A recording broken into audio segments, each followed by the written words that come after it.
السلام عليكم. ازيكم عاملين ايه؟ يا رب كلكم تكونوا في اتم صحة وراحة بال. كل سنة وانتم طيبين وبألف خير يا رب. اخيرا فيديو زينة رمضان. انا عارفة الفيديو ده اتأخرت عليكم بيه. هقول لكم ليه اتأخرت عليكم، في تفاصيل كده في الفيديو هتعرفوها ان شاء الله. تعالوا بس كده، مش عايزة الفيديو يجري مني قبل ما اقول لكم انا جبت ايه. بصوا يا بنات، الشنطة دي المشتريات الجديدة اللي انا جبتها السنة دي. الكرتونة الطويلة اللي انتوا شايفينها دي موجودة معايا من السنين اللي فاتت. فانا جمعتهم كده حواليا علشان خاطر اشوف ايه اللي انا محتاجاه السنه دي وهطلعه. وكل بقى التحف والديكورات اللي انا كنت حطاها على السفره والبوفيه هشيلها تاني في الكرتونه اللي كان فيها حاجه رمضان. بصراحه الكرتونه دي بتنفعني جدا، ما بحسش كده ان في كركبه في المكان.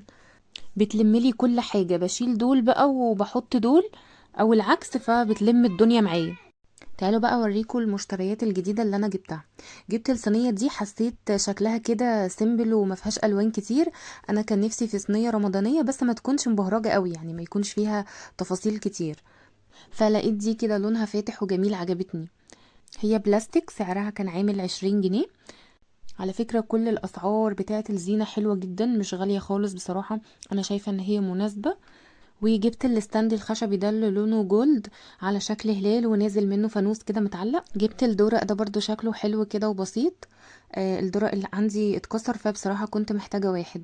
وجبت الفانوس الصغير ده. وجبت رمضان جانا وفرحنا بيه، دي شكلها حلو قوي برضو، عجبتني جدا. وكمان جبت فرع النور ده. فرع النور ده عامل 10 متر. كان عامل 55، برضو السعر بتاعه كويس جدا.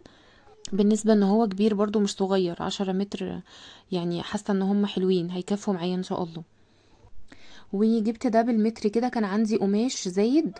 كنت عاملة بيه السنة اللي فاتت عياشة وكسترات وحاجات كده، هوريها لكم دلوقتي. فزاد معايا قماش، فقلت انا هاخده واعمله زي رانرات كده ومفارش وحاجات كده. هو ده بقى اللي عطلني ان انا ما نزلكوش الفيديو، لان انا بصراحة كنت عايزة اجمع الفيديو كله مرة واحدة. فالمفارش دي هي اللي عطلتني ان انا لسه كنت هروح اوديها تتخيط. انا الفيديو ده مصوراه من كام يوم كده. وعلى بال ما وديت بقى المفارش تتعمل تتسرفل ويتركب لها اللي هي الحاجات اللي انتوا شفتوها دي. على بال بقى ما نزلت واليوم اللي وراه منتجت الفيديو، فهو ده بصراحة اللي اخد معايا الوقت. بس الفيديو بتاع الزينة ده بقى له كام يوم يعني. بصراحة بقى الحاجات دي كانت موجودة معايا من السنة اللي فاتت، كانت موجودة في الكرتونة. الفانوس ده والفرع النور اللي كان قبل الفانوس ده ان شاء الله احطه في المطبخ. فرع النور ده لان انا حاسة ان المطبخ عندي محتاج اضاءة، محتاج ليدات وكده. انا اعتمادي الكلي على النور اللي هو في السقف، والسبوتات اللي هي على رخامة البار.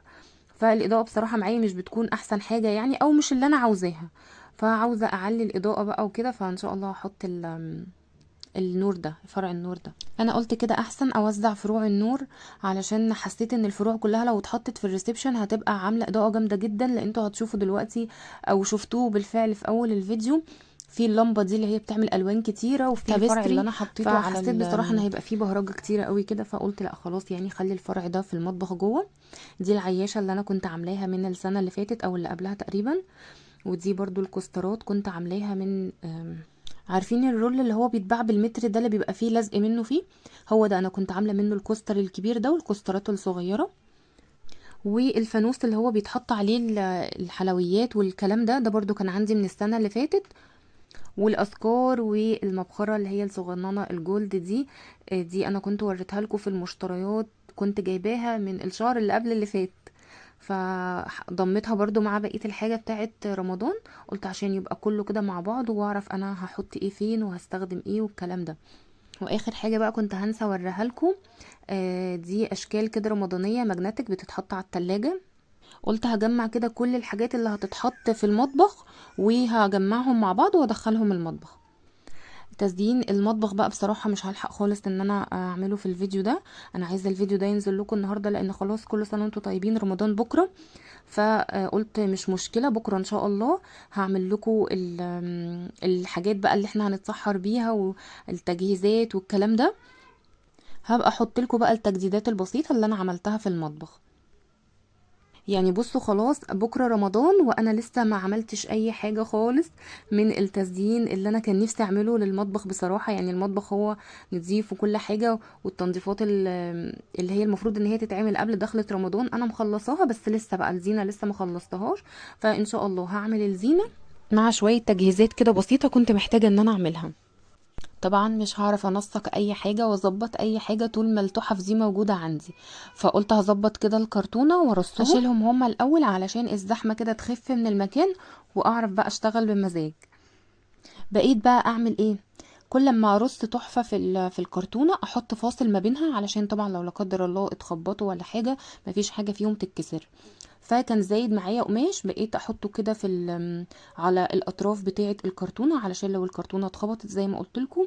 وما بين برضو كل تحفه والتانية بقيت احط شنطه كده، اي حاجه المهم تحميهم يعني علشان ما يتكسروش. وسبتها كده على جنب، ولما يجي بقى جوزي ان شاء الله يبقى يقفلها كويس ويشيلها تاني. تعالوا بقى الأهم حاجة أنا بحبها وبستناها كده من السنة للسنة علشان اللحظة دي، لحظة ترتيب وتنسيق الزينة. أخيرا هفرش زينة رمضان، أنا مش مصدقة بجد. أنا حاسة إن أنا اتأخرت قوي قوي قوي يا جماعة. يلا الحمد لله، كل تأخيرة وفيها خيرة. المهم بقى انت لو لسه ما عملتليش لايك اعملي لايك دلوقتي حالا فضلا منك وليس أمرا طبعا. واللي لسه ما اشتركش في القناة يشترك بسرعة ويزود عيلتي الجميلة. بصوا بقى يا بنات انا هنا عملت ايه.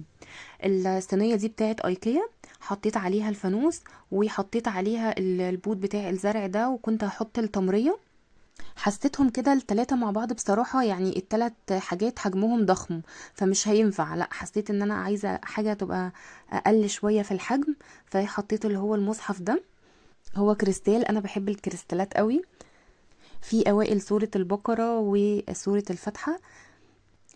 وحطيت الستاند بتاع الهلال والفانوس ده. وحطيت بقى الجنب التاني الكوستر وعليه التمرية وعليه المبخرة الصغننة دي والكعبة الكريستال.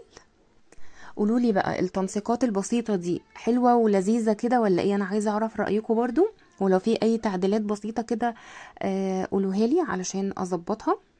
السفرة بقى انا ما عملتش بصراحة يعني عليها اي حاجة خالص، انا بس اكتفيت بالمفرش اللي انا عملته. هو ده يا بنات المفرش اللي كان قماش، وجبت له اللي هي الشريط ده اللي بيتعمل على الجناب بتاعته، ده اللي وديته يتخيط هو ورانر كده تاني. بس الرانر ده هحطه في المطبخ، هو صغنن كده، فهتشوفوا كده انتوا التنسيقات بتاعة المطبخ نعملها مع بعض وان شاء الله تطلع حلوة.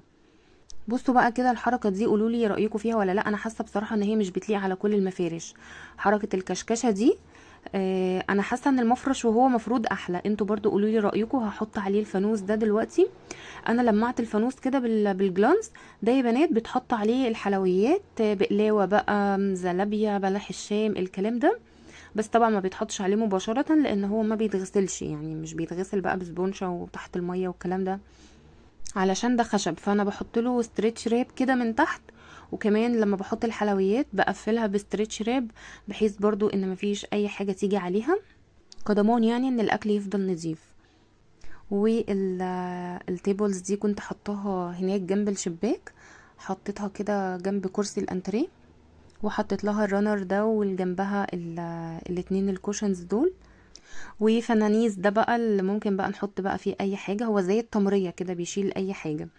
برضو التمرية ان شاء الله. وعمو فنانيس ده هحط له برضو البلح اللي هو بيبقى محشي لوز كده ومعمول بالشوكولاتة، ان شاء الله هعمله معاكم في الفيديو الجاي زي ما وعدتكم. في تجهيزات هتكون في الفيديو الجاي، تجهيزات بسيطة كده وسريعة في ليلة السحور هشاركها معاكم. جوزي بقى هو اللي ركب الزينة اللي فوق دي. تحت في الكومنتات وما تنسوش اللايك والاشتراك. مع السلامة.